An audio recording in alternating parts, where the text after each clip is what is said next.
biohacking, performance, mastery, mindset. This is a show about getting better every single day. The Hack Life with Joel Levin. Welcome to the show. This is Joel from The Hack Life. I'm here with Sue Baelan, who is a midwife and the originator of Sacred Body Midwifery. Midwifery, right? I said that right? Midwifery. Sue has been a midwife for over 15 years, and one of the reasons why I wanted to interview you is that you were our midwife for our second child, Tadeo, and one of the amazing experiences for me, I think, in perspective-wise, is that I got to have two different births. So I got to have a birth at a hospital, and then I got to have a birth with you. And that's something I want to delve into because I will tell you and the audience that the second birth with you was by far superior. It was by far a better experience, and that's why I wanted to have you on. So welcome to the show. Thank you. I think it's always great perspective to have somebody who's had a hospital birth and a home birth. And to be completely fair, second births are often easier no matter where they take place. But a lot of the things that happen in home births just don't happen in the hospital. And there's a level of relaxation and security and it's people have talked about it as being more blissful. So That's a perfect word. Yeah. Yay. Talk to me just real quick for people that don't know, what's kind of the history of midwifery? Did I say that right? Midwifery? Yes. Okay. It's a new word for me. Yeah, I don't know. Is it the oldest profession or is it the second oldest profession? So clearly we've been having babies for 4 million years, and we are a culture that thrives in being in village and a very social culture. So I feel like women have always had other women around to help them birth. And somewhere along the line, things got a little messed up. It was probably 150 years ago. There was a big campaign from the American Medical Association to do away with the culture of midwives. And it was a purely economic decision. In fact, when childbirth first moved from the home to the hospital, they didn't really know about germ theory at that point. So the doctors would be learning about anatomy on cadavers and then coming upstairs to help women have their babies. And the rates of infection were huge. Wow. So people were terrified to go to the hospital.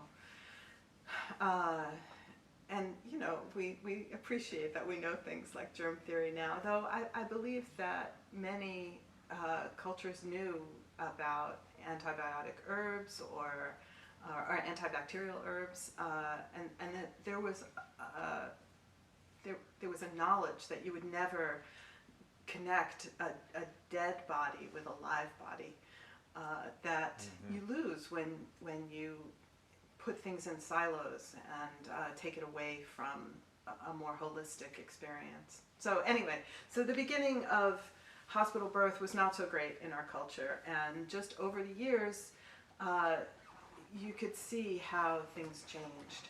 And Call the Midwife is a British series on PBS that really showed the beginning of national health care in the United Kingdom after World War II. And you could see the births that were happening right at the end of the war were all home-based.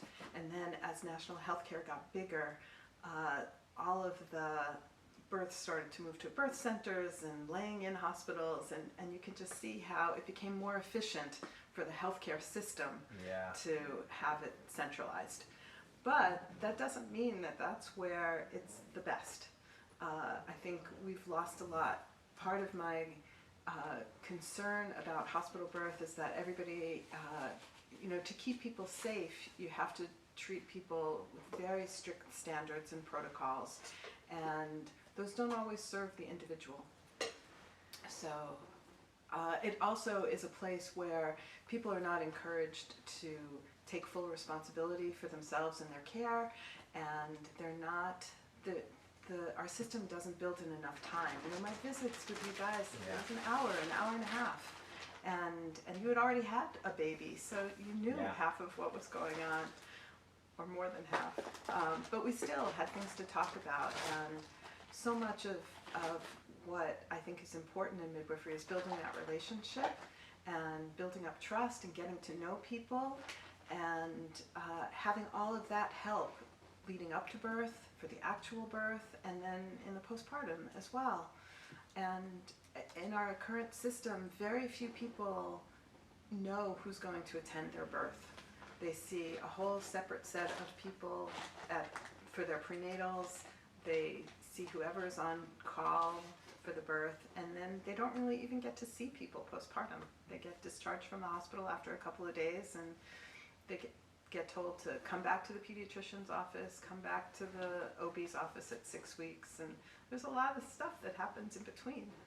So one of the things you said that I heard you say that I want to ask you, it sounds like a lot in the hospitals is like there's almost like this lack of just human connection.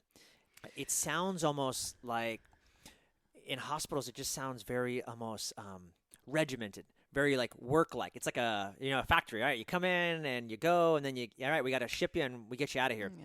Whereas midwifery just seems more, we're really bringing back the human connection. We're really bringing back what it is. And a birth is, I never thought of it until afterwards, and then even speaking with someone like you is just really just how like magical it is, and it's a miracle. And I know, I love births are everyday miracles.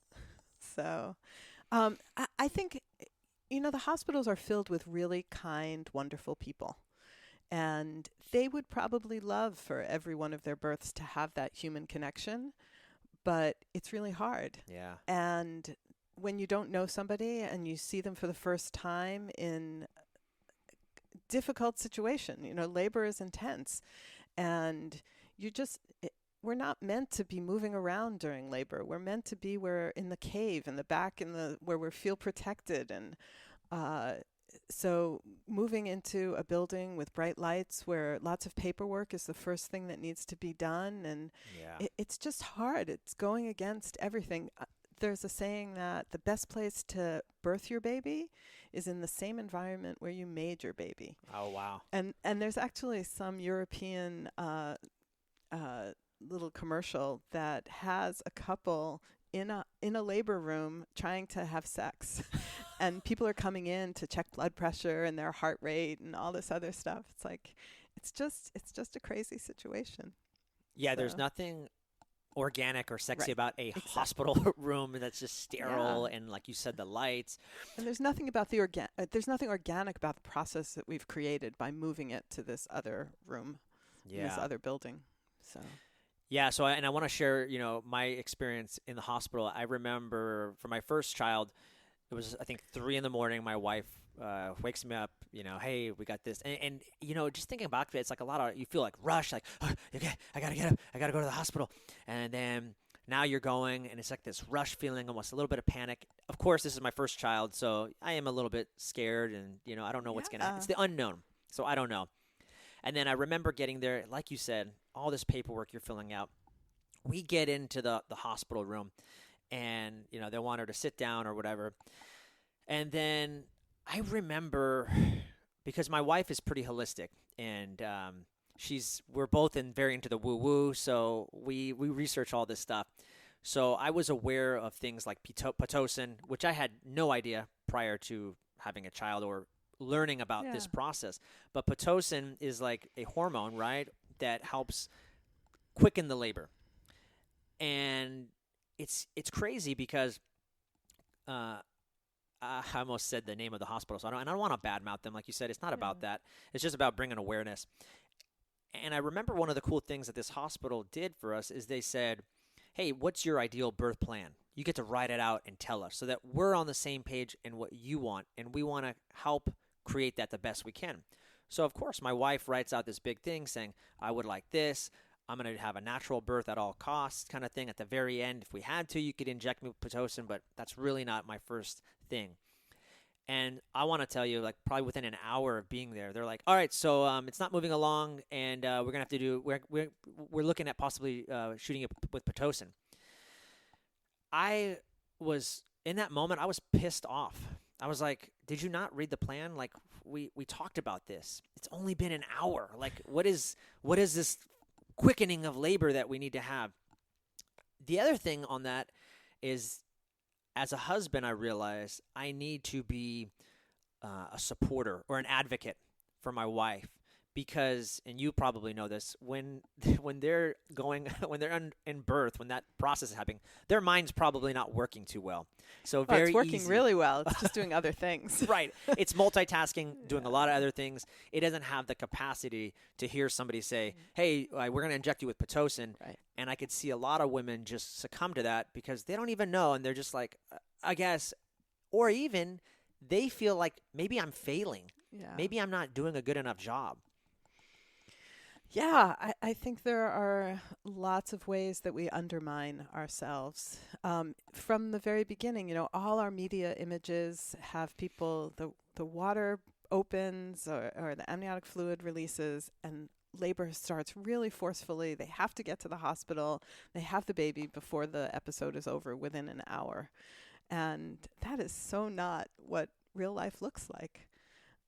Also, I feel like I remember when we first were talking and you guys were telling me about your hospital experience, you really, I feel like you got thrown into this role of protector. Yeah. Which is kind of a natural role for you anyway, and for many partners. But what that does is it really removes you from your own experience. So now you're busy, like, putting up walls or making sure that your wife doesn't suffer from things that she doesn't want. And you have to stop encouraging her or being there for her and really defend, which is a whole different set of actions and is much more adrenaline driven than oxytocin driven. Yeah. So. Wow, I didn't even think about that. You're right. It becomes, I'm a protector. I'm in this fight or flight state. I got to be defensive. My guards are up. And now I lost a lot of trust with the doctors and the hospital. Yeah. And how can I be present for my wife who needs me in this moment, and right? to have your own experience of watching your baby be born. Yeah. Another thing, could you talk about, I notice with a lot of hospitals, it's this idea of, all right, hey, you're going to give birth and you need to sit in the bed in this position. And my wife, who obviously knew a lot more about birth, was like, I'm not sitting in a bed. I'm walking around. I'm doing this. I'm getting on all fours. Can you talk about maybe like why that'd be more advantageous, or should we be sitting in beds, just lying down, giving birth and pushing? And like sitting is the new smoking, right? Yes. So nobody should be sitting anywhere. Yes. I feel like we know physiologically moving around, using our bodies, that's what helps babies get into the best position all during pregnancy and certainly during labor. So, when I'm working with somebody at home, and it's always a balance, I want them to choose whatever position works for them. And I want them to be able to rest, and I want them to be able to exert themselves. I want them to eat. I want them to pee. These are the important things that I watch for. I have my checklist. And especially if it's a first labor or longer labor, like these are the things that we want the body to keep doing.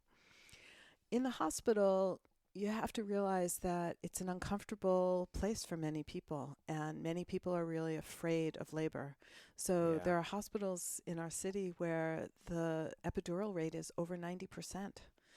So if you have 90% of your women unable to move the lower half of their bodies, they clearly have to be in bed. And the system is set up for that, so that nurses at a central station can watch several laboring women at once. They know they can go in and move them side to side as needed, keep the heart rate, the baby's heart rate on the monitor. And in some ways, we've created staffing rules based on that. Yeah. So that's a lot easier in some ways than having a nurse be with somebody and follow their movements or make sure they're going to pee or make sure they're going to eat or do any of those kind of wild things or things that would happen in the wild. I think that's why doulas have become so important, because they can provide that role in the hospital. They can help people move around. They can explain the difference between a doula and a midwife for people that so don't know. Doulas are, again, it's a traditional role. It's like it's your aunt, your sister, your sister-in-law. It's like people who were around you, who had been through birth probably, or had just been steeped in what it was like to be in this community where everybody gave birth. And so doulas provide comfort measures. And I think we have a great community of doulas here. They're also very educated, so they can provide some information about the different procedures, especially the things that happen in the hospital. They can give people kind of a heads up and know what to expect. And they can help remind the staff of the birth plan that's been established. So it helps take the partner out of that protector defender role and kind of subs it out to somebody else. What they can't do are the clinical things. They are not trained to make medical decisions. They don't do the same kinds of assessments that midwives do. So there are lots of people who are birthing at home and might have a doula, and the doula might get there earlier than the midwife does. Typically, as a midwife, I get there at the time that people would go to the hospital, when active labor is established. Gotcha. And, you know, in the ideal world, if we had X-ray vision, we would know that was 5 to 6 centimeters dilation. We don't always know that. Not every labor is a straight line. So we understand. We kind of go when the surges are regular and continuing and long, strong, and close together. That's my mantra for long, strong, and close together. For contractions or surges, that's what we want. So doula might get there a little bit earlier, help people relax into things. When we're relaxed, we open a little bit better. First labors especially, there can be like some trepidation, anxiety, excitement, all those things. And to really remind people that this is normal, that they're prepared for it, they're made to do this. You know, there's so many affirmations that we forget, but are really great to be reminded of when you're in that state. So doulas are, I think, required in the hospital, sometimes nice to have at home. Just depends on somebody's situation. You know, when I gave birth, I had 5 people with me. Not a single one of them had been to a birth, but they were the people that were the most important to me and gave me the most comfort. So we had a party. That's awesome. Can you actually talk about what got you into midwifery and your personal birth experience and I think maybe how that came about? So I was always interested in science and healing, and I went to an engineering school in upstate New York in the late 70s, because I'm really old. And somehow every time we do an interview, I always get the guest's age out of them, and I don't try; it just comes out. So I was a chemistry major, and I went to this school, and there was a ratio of men to women of 9-1. So that was a little overwhelming. And in reaction, my feminist spirit blossomed. And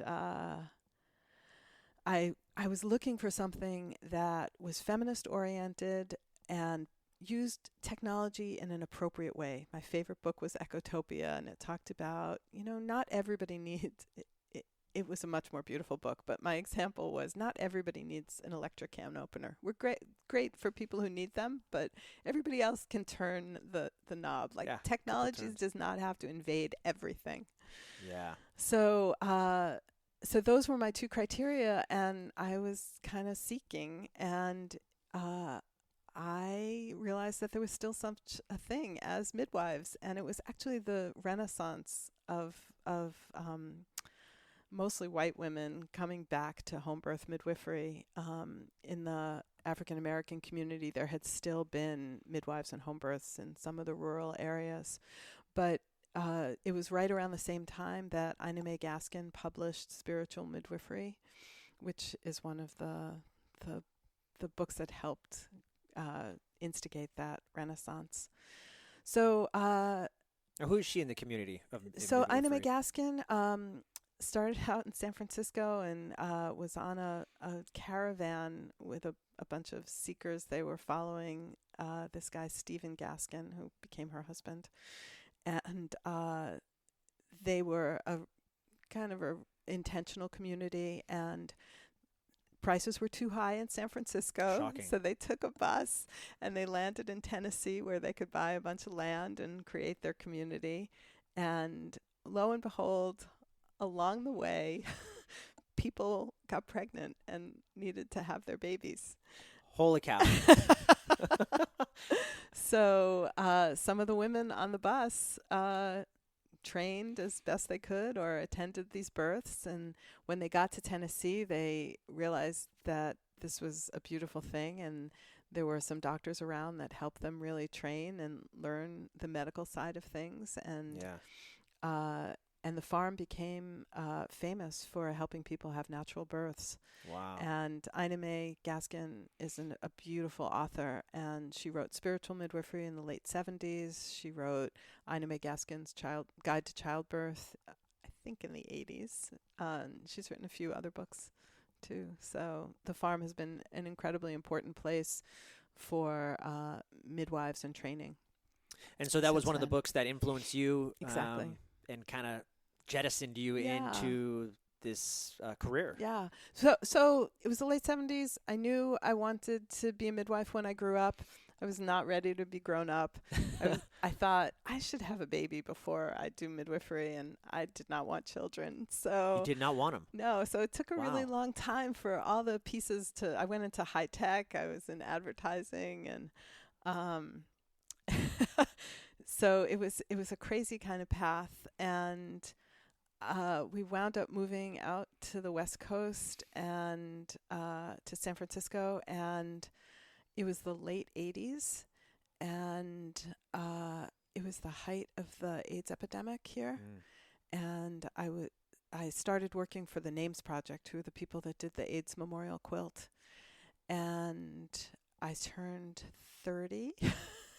And suddenly, and I had a whole bunch of friends that were dying, and Wow. suddenly I needed a baby more than I needed air to breathe. So I was in a relationship, and we got pregnant pretty easily, and we looked for a home birth midwife, and we tested out my theory. And we had a beautiful experience. It was perfect. It was lovely, and it was everything we wanted it to be. And we're sitting in the room where I gave birth, so it's a little Wow. trippy. It looked different then. But I knew that I was doing the right thing, but I had a small child and a full-time job, and I was just trying to figure out things. So I decided it would be my 10-year plan that I would become a midwife from the inside out.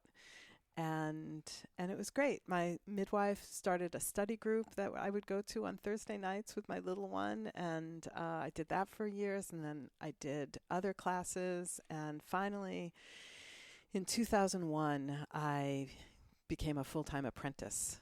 And so most of my learning was through home birth experience. In 1993, the year my daughter was born, California also established state licensing for midwives, for home birth midwives, which was a huge thing. And one of the requirements was the equivalent of a 3-year post-secondary educational program. So my midwife happened to start a school that was, validated by the Department of Education. And so I did that, and it was How like people were just putting rose petals down on the path for me to follow. So midwifery school is a 3-year commitment or so? yeah, or? it's the equivalent of a 3-year program. Some people take longer, some people take shorter. A lot of them are distance learning programs because there's just not the critical mass in one place.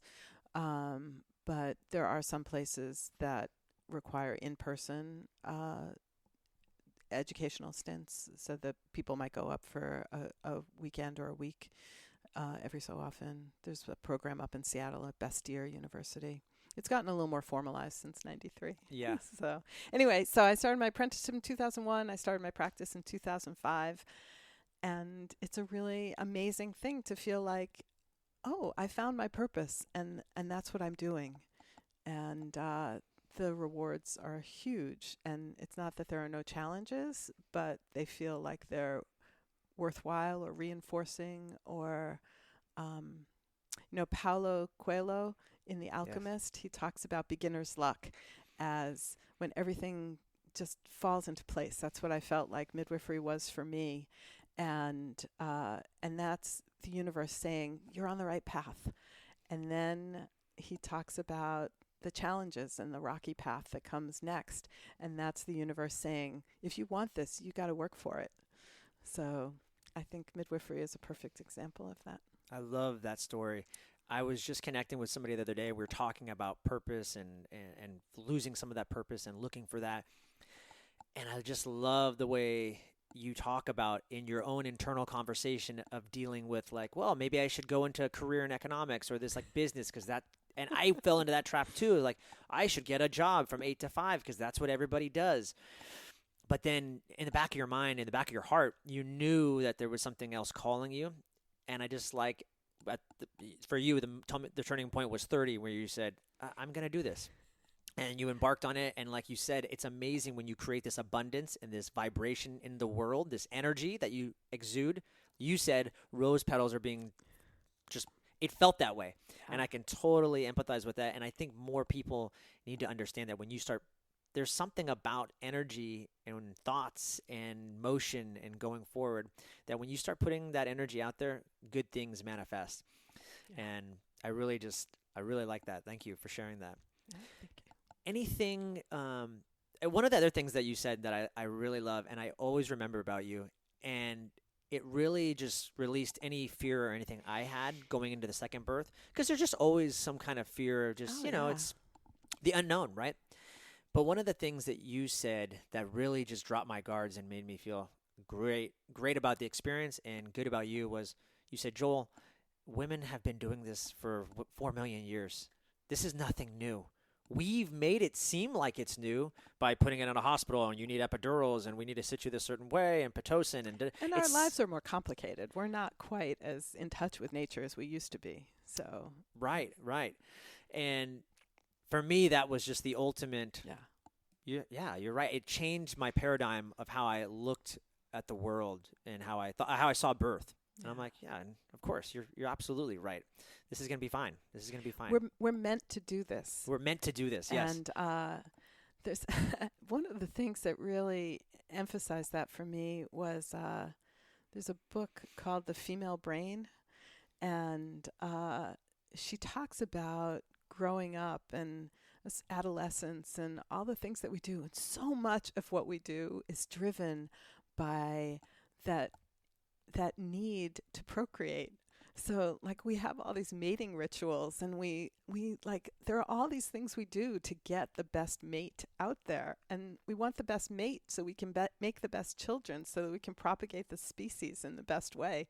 And I know that consciously none of us are thinking about that, but that's what all our hormones are driving us towards. That's what a lot of the social fabric that we've created is driving us towards.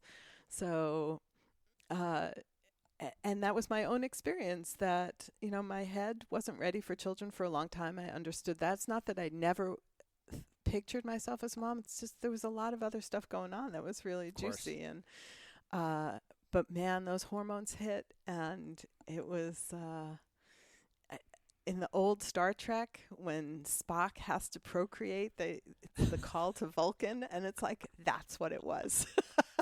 I don't know that reference, but I hope there's some Trekkie people out there that know exactly what you're talking about. We're dropping Star Trek knowledge on the show. This is awesome. So, one of the things that you said again is that we've meant to do that. We've been meant to do this. Um, is there anything about midwives that you could say, like, what's the biggest difference between, I guess, midwives and like nurses or doctors? Because you just said that you go through a 3-year program, then there's apprenticeship. For people that don't know anything about midwifery, or they're still like, yeah, well, you're not a doctor, there can be some bias towards them. Definitely. What would you tell people with that bias? So, my job is not to convince people to have a home birth. The best place to have a birth is where you feel the safest. Yeah. But certainly for me, I felt safer at home than I was going to in the hospital. And, we are just in a funky state. Like, there are doctors out there who have gone through all their medical school training and residency, and they almost never see a natural birth. Wow. So I've been in a hospital room where people came in just to see a natural birth. And it's crazy. So how crazy. Can we depend on people who have so little firsthand knowledge of what undisturbed birth looks like? It's and just like that, you just think about it, like, doctors have their own bias. If they haven't seen a natural birth, then it's like, of course, they're going into their own bias. Right. Good or bad, it's just, that's what it is. And also, we see the hospital is the place where it's appropriate. If we need help, that's where we get to push things along.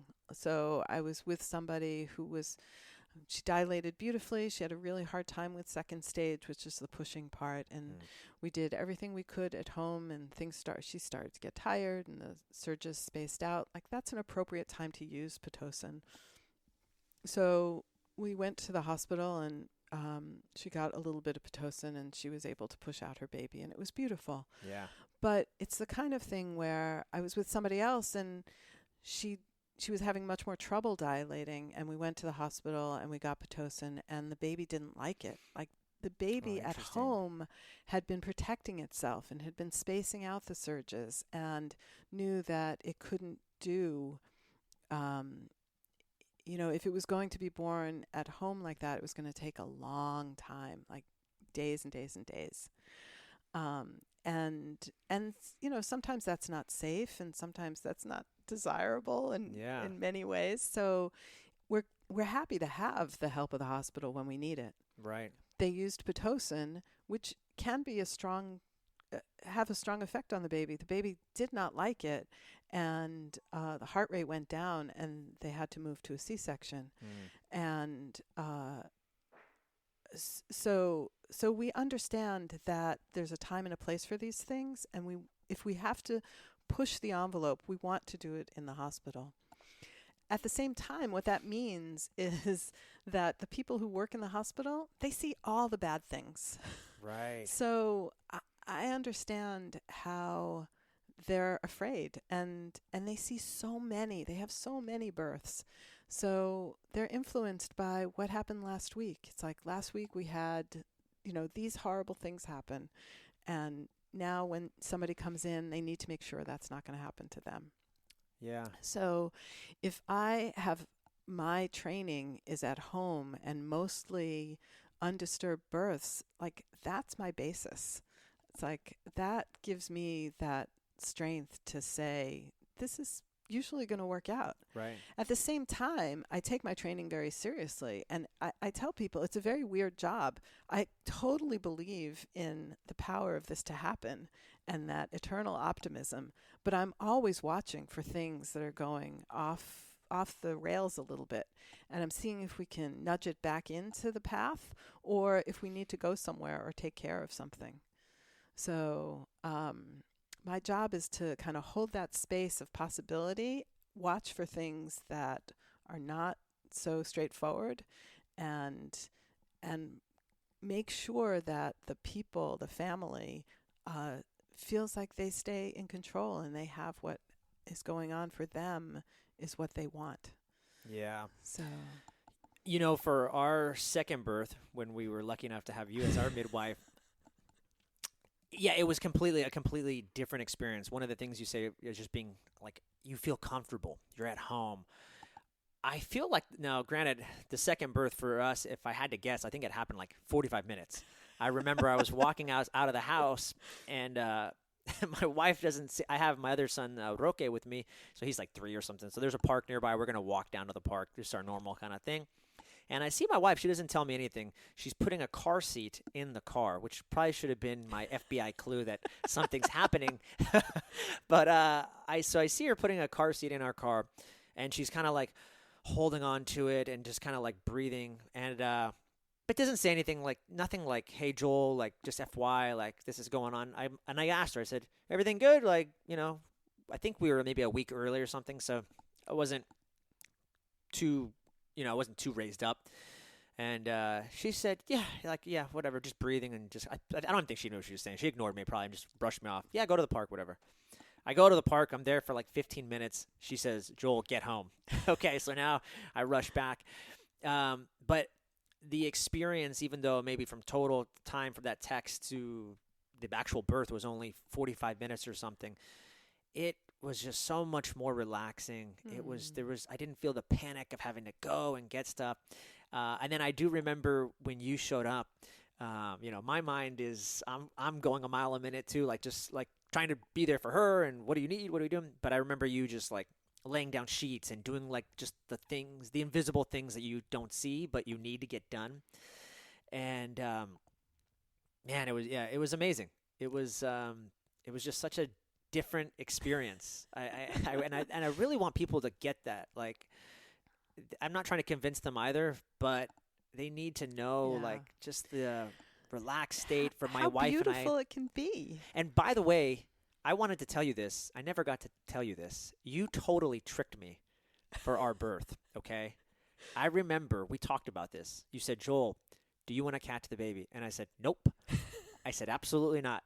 And it was my own fear. My own trepidation, my own, I can't do that. I don't know how, I don't want to, like, I'll hurt the baby. Those are my own internal dialogue, right? So you said, "Okay, fine, like that's your problem." When it was happening, you said, "Joel, put your hands out." I'm like, I couldn't tell you no. I couldn't be like, "No, Sue, like this is your job." Sorry, and you said, "Put your hand, Joel, like do this, put your hands out." You just started kind of guiding me, and I did. And of course it was successful. And I'm getting kind of choked up thinking about this, but although I want to give you crap for it, I can't thank you enough for telling me to do that, because it's such a powerful moment as a father or as any parent, I think. Yeah. Well, most likely a father, but to catch moms too, right? Yeah. To catch their own kid, and God, like you said, it was blissful. So thank you. I'm so glad. I apologize for not following the birth plan. But and I have had people say, no, I'm not going to do that. Yeah. Even in the moment. But did you do that on purpose to me though, or did you even remember that conversation? Did you know that you had done that, or? I don't know. It just seemed, there's a midwife who works in the hospital who is quoted as telling somebody. She asked a dad, "Do you want to catch the baby?" And he said, no. And she said, "Oh, you'll be so sorry if you say no." Yeah. So, but for me, a lot of it is just circumstantial. It's like, what's the universe presenting here? Yes. It's like a lot of times, the laboring person is like really holding on to their partner. So the partner's not in a position where they can help receive the baby. Right. But that's not what was going on. Yeah. No, I was in a good position. Yeah. I was in a good position to catch, so that worked out well. Yeah. Any memorable births that you can have that were like just super memorable, or just an experience? I don't know. I don't know what sticks out in your mind the most. Everyone is really amazing. It's amazing for me because I get to like know these families. We probably spent 15, 16 hours together before the birth. Like, yeah. I don't get to spend that with some of my best friends. Right. So it's really nice. We're seeing each other weekly before the birth, and it's this sense of excitement and expectation. It's really, it's an amazing thing to be included in somebody's life at that time. Yeah. So I hope I do it honor enough to like really be present and therefore kind of remember or notice what goes on. I most of the time at the 1 year birthday, I send a note to people, and I'm pretty sure I sent one to you I'm guys. sure, yeah. And I usually try to write down some of my like most memorable thoughts of what happened at that point, because that first year of parenting is such a blur for people, and being able to go back to the birth and just take a moment it's so foundational. Yeah. You know, it can, and I often say the whole goal of midwifery is in our culture we put so much emphasis on pregnancy and birth, and we're not so good about afterwards. Like all our resources, Right. they're minimal afterwards. So if we can use pregnancy and birth as a time to really build strong families, that will go so much further than just telling people, just follow these directions, don't worry about it. So I really, you know, you guys are my perfect clients. Like, you were invested in your family and you take a lot of responsibility for how you live your lives and the things you want out of it. You know, you've spent time building up community, you trust your instincts. Those are all things that I think are really, really important and that I want to encourage people to do. So gestating a baby and gestating your family are parallel tracks. Just need to remind people that that's what it is. Yeah. So, yeah, you know, the birth is short, but being able to take the strength from it and the pride. Somebody just wrote to me, you know, the way that I treated them during pregnancy and birth were models for them about how to treat themselves and their children. Wow.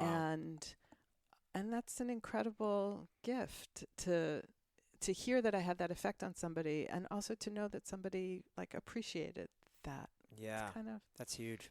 yeah.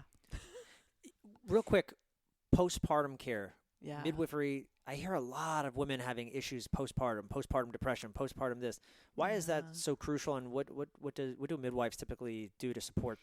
Well, I think we show up, and that's the number one thing that can help mitigate some postpartum depression. Postpartum depression, you know, there's a certain number where it's just chemical, and that's going to happen. But a lot of times, postpartum depression is exacerbated by not having enough support. Yeah. So even if I can't provide the actual support, I can kind of be an alarm. It's like, look, you need more help, and like the whole family has to rally, or these things have to get put in place. The whole idea, you know, so women feeling they're alone in this, only they're doing this by themselves, physically overwhelmed. Yeah. It's like where I just worked with somebody who had a C-section the first time, came home, and you know, she rested as much as she thought she was supposed to, and she took the pain pills, and but everything was hard, and she was up and about every day, and it's like, that's just not what our bodies need. Even after a vaginal birth, that's not what we need. So I come 4 times in the first 10 days to make sure that people are resting enough, being fed, that breastfeeding is going well. Yeah. Like, those are important times when support at that level can really make or break things. And it's not that our standard medical system doesn't want to do that, but it's all centralized. So they're asking women to leave their house with their baby and go there to get that support, and that's just not the same. No, it's not, and I can testify. I mean, it's just it's so much more relaxing. Yeah. It is just so much. There's so much more ease in your life having someone like you come over. You know, and I think something you told me too is that, hey, Joel, in like ancient culture or whatever, like you kind of told me like, hey, you need to step up your game. Not that I wasn't not going to, but just kind of letting me know in the forefront, hey, like women like would stay in bed for the first 30 days or something like that. Like they're not or at least moving. confined to the house. Yeah, for you 40 said days. I don't want my wife Nene. I don't want her going up and down stairs, kind of thing. Like that was great for me because I didn't know. I'm like, oh, okay. And my wife also is a hard charger, so she will do it on her own. Keeping her down was hard. Yeah. So I need to be the one, the advocate, to be like, hey, let me do this, even if you think you can. Yeah. Right. And especially when there are older toddlers around. Oh yeah. So, Yeah. Hey, let's get into some lightning round questions. Are you ready? Okay. So lightning round questions, they're called lightning round questions, just meaning they're going to be probably a shorter answer, but it doesn't necessarily mean that it has to be like a fast answer or one word. It's just might be a I'm not going to get struck by lightning. negative. I hope not. All right. So if the old you could see the new you, what would the new you say? The old me could see the new me. Getting older is an amazing process. Wisdom is hard fought and really wonderful, and there's no way that the old me would understand that. So Bob Dylan has a great line. I was so much older then, I'm younger than that now. That's so great. Yeah. Yes. You're embracing aging. That's what I get from that. Well, and kind just of loving. choice. I mean, you have no choice. But it's a conscious choice. We talk about that at work. It's a conscious choice. What you're doing, and your thoughts control your environment. Part of it too is this job. When I started, I was the same age as the people having babies. And now I'm the same age as their mothers. So I'm being put into this other role. And I still try to think I'm cooler than their moms, but sometimes not. Yeah. So what are some choices that made you who you are today? Doesn't every choice make you who you are? Yeah, anything that stand out? We chose to move away from our family and adventure for 5 years in San Francisco, and that was 31 years ago. And now you never came back. Never came back. Pretty powerful choice too, because it really, like you said, I love the analogy of the rose petals. Just it. And it's serendipitous. Like we would not be talking today if you didn't make that move, right? Yeah, I actually think that's the biggest thing. Whenever there aren't that many kind of light bulb moments that happen in people's lives, but I feel like there were some significant ones. The choice to follow midwifery, the choice to come to California, the choice to be with my partner. Those were all big light bulb moments, and I didn't waver. It's like, that's what's going to happen. Yeah. So very cool. Anybody that you follow or anybody in your industry of wellness and holistic, either it doesn't have to be midwifery, but anybody in that world that you follow who inspires you today? Oh, so many people. I think we're all so busy now. It's like the Instagram is the fast way to get stuff. Are you on the gram, Sue? I don't post a lot. SBEEMW, SB Midwife. Okay.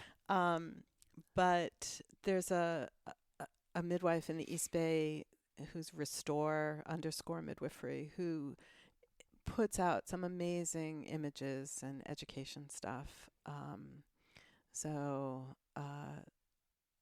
think that's great. There's a Doing It at Home podcast. Oh, cool. Out of Atlanta. They're two, I think they're both coaches, and they had their own baby at home, and they do a ton of interviews with people. Yeah. So, I'm